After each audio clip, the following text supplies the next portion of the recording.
Dear students, I am Dr. Manisha Sharma, Associate Professor, Department of Zoology, JDB Government Girls College, Kota. Today's topic is classification and characters of Cyclostomata. The general characters of Cyclostomata include that the body of cyclostomes is elongated and eel-like. इनकी जो body है वो लंबी और ईल के समान होती है. The skin is soft, smooth, containing unicellular nucleus gland but no scales. इनकी जो त्वचा है वो सॉफ्ट होती है, स्मूथ होती है और उसके अंदर यूनिसेल्युलर म्यूकस ग्रंथियां पाई जाती हैं, किंतु इनमें स्केल्स अनुपस्थित होते हैं. Trunk and tail muscles are segmented into myotomes. जो एंडोस्केलेटन है वो फाइब्रस होता है और कार्टिलेजिनस होता है. नोटोकॉर्ड उपस्थित होती है और it is present through out life. पूरे जीवन काल के अंदर वो उपस्थित होती है. जॉस जो है वो एब्सेंट होते हैं, इसीलिए ये एग्नाता के अंदर आते हैं cyclostomes. Mouth is ventral, it is circular and सक्टोरियल, hence the name Cyclostomata. Cyclostomata एक ग्रीक शब्द है जिसके अंदर साइक्लोस का मतलब सर्कुलर होता है, गोल, और स्टोमा का मतलब माउथ होता है, यानी कि मुंह.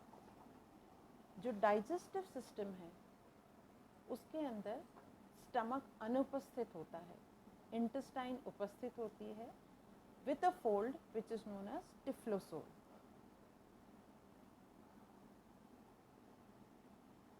गिल्स उपस्थित होते हैं और 5 से लेकर 16 जोड़ी हो सकते हैं, and they are present on the lateral side in sac-like pouches in the pharynx. Heart जो है 2 चेम्बर्ड होता है, जिसके अंतर्गत एक ऑरिकल और एक वेंट्रिकल होता है, एंड एक कोनस आर्टीरियोसस होता है जो कि ऊपर की तरफ मौजूद होता है. It is anteriorly placed. Dorsal nerve cord उपस्थित होती है विथ डिफरेंशिएटेड ब्रेन, और 8 से लेकर 10 जोड़ी तक क्रेनियल नर्व्स उपस्थित होते हैं. सेक्सेस सेपरेट होते हैं या यूनाइटेड हो सकते हैं. गोनाड्स सिंगल होते हैं, लार्ज होते हैं, बड़े होते हैं, but they are without gonoduct. कोई डक्ट उपस्थित नहीं होती है. जो फर्टिलाइजेशन होता है वो एक्सटर्नल होता है. डेवलपमेंट डायरेक्ट है या इनडायरेक्ट हो सकता है, जिसके अंतर्गत एक प्रोलॉन्ग्ड लार्वल स्टेज उपस्थित होती है. साइक्लोस्टोम्स लगभग 50 स्पीशीज साइक्लोस्टोम्स पाए जाते हैं, और ये लिविंग जॉलस फिशेस हैं जो कि 2 मेजर क्लासेस में बटी हुई हैं. और क्योंकि इनके अंदर एक राउंड जॉलस माउथ उपस्थित है, इसलिए ये दोनों के दोनों क्लासेस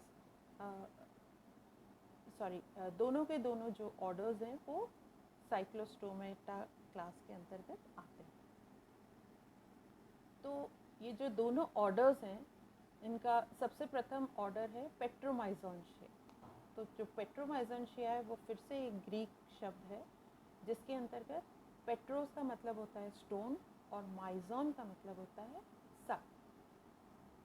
तो इनके अंतर्गत ज़्यादातर लैम्प्रेज आती हैं, और लैम्प्रेज का जो मुंह है वो फिर जो है सर्कुलर होता है, और जैसे कि लिखा हुआ है कि the buccal funnel is सक्टोरियल and shows horny teeth. तो ये जो सर्कुलर माउथ है इसके अंदर हॉर्नी टीथ उपस्थित होते हैं, और ये हॉर्नी टीथ ही वो होते हैं जिनसे कि जो है ये लैम्प्रेज दूसरी बड़ी फिशेस से अटैच होती हैं, और उनसे जो है जो कुछ भी तत्व है उनसे प्राप्त करती हैं अपना भोजन. उनसे प्राप्त करते हैं। The mouth is present in the buccal funnel, buccal funnel के अंदर ही मुंह उपस्थित होता है। Nasal sac is dorsal and it has no connection with the pharynx. जो आईज हैं वो फंक्शनल होती हैं, आईज पेट्रोमाइजोन्शिया की फंक्शनल होती हैं और 7 पेयर्स ऑफ गिल स्लिट्स उपस्थित होते हैं। जो डॉर्सल फिन है वो वेल डेवलप्ड होता है। ब्रेंकियल बास्केट कंप्लीट होती है। Brain is well developed. Pineal I is also well developed. और जो ईयर है उसके अंदर 2 सेमी सर्कुलर कैनाल्स होते हैं। जो कान है उसके अंदर 2 सेमी सर्कुलर कैनाल्स होती हैं। तो पेट्रोमाइजोन्शिया के अंतर्गत जो आती हैं फिशेस, उसमें एग्जाम्पल्स हैं पेट्रोमाइजोन, लैम्पेट्रा, इक्थियोमाइजोन। आप चित्र देख सकते हैं। इसके अंदर आप देखेंगे कि एक लैम्प्रे जो है, जैसा मैंने कहा था कि वो अपने सर्कुलर माउथ से जो है किसी दूसरी बड़ी फिश से अटैच हो जाती है। यहाँ से ये अपना भोजन भी प्राप्त करती है और एक तरीके से पैसिव लोकोमोशन भी इसका होता है। इसको अगर कहीं जाना है तो ये बिना कोई अपनी एनर्जी लगाए हुए एक स्थान से दूसरे स्थान पर इस ट्राउट से अटैच होके और पहुँच जाती है। दूसरा जो आपको दिखाई दे रहा है चित्र, जिसमें कि एक गोल सर्कुलर माउथ दिखाई दे रहा है जहाँ डिटेल ऑफ माउथ लिखा है, तो बीच में आप देखेंगे कि जो है एक टंग भी है और आसपास जो है छोटे छोटे जो नुकीले जो दिखाई दे रहे हैं वो है हॉर्नी टीथ। इन हॉर्नी टीथ की मदद से ही ये जो लैम्प्रे है वो दूसरी फिशेस से अटैच होती है। नेक्स्ट ऑर्डर आता है मिक्सिनॉइडिया। मिक्सिनॉइडिया के अंतर्गत हैग फिशेस या उन्हें स्लाइम ईल्स भी कहते हैं, ये आती हैं। इनके अंदर बकल फनल एब्सेंट होता है। जो नेजल सैक है वो फेरिंग्स के अंदर ओपन होता है थ्रू अ कैनाल। आपने पेट्रोमाइजोन्शिया में देखा था कि आईज आर फंक्शनल। यहाँ पे आप देखेंगे आईज आर वेस्टिजियल ऑर्गन्स, यानी कि उपस्थित तो होती हैं पर इनका कोई विशेष कार्य नहीं होता। फिर है कि डॉर्सल फिन इज एब्सेंट और इज़ वेरी स्मॉल।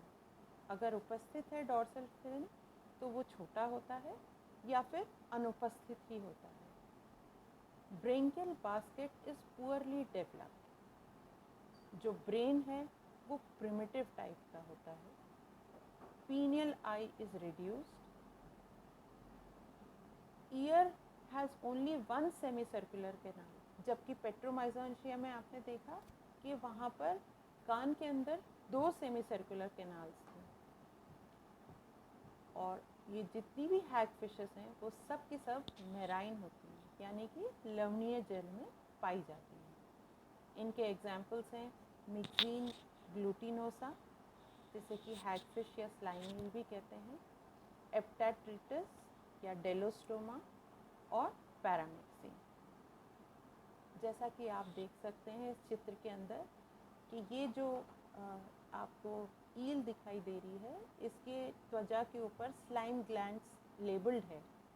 तो यहाँ से स्लाइम प्रोड्यूस होता है और ऊपर आप एक हाथ देख रहे हैं कि यह स्लाइम किस तरीके का नज़र आता है। और दूसरा जो चित्र है उसके अंदर आपको साफ दिखाई दे रहा है कि जो माउथ है वो सर्कुलर है और उसके अंदर टेंटिकल्स हैं। आई है ज़रूर, लेकिन वो जैसा कि बताया मैंने पहले आपको वेस्टिजियल ऑर्गन की तरह है। और लेटरल साइड के ऊपर फेरेंजियल गिल स्लिट्स हैं। So this is all for today. Thank you very much.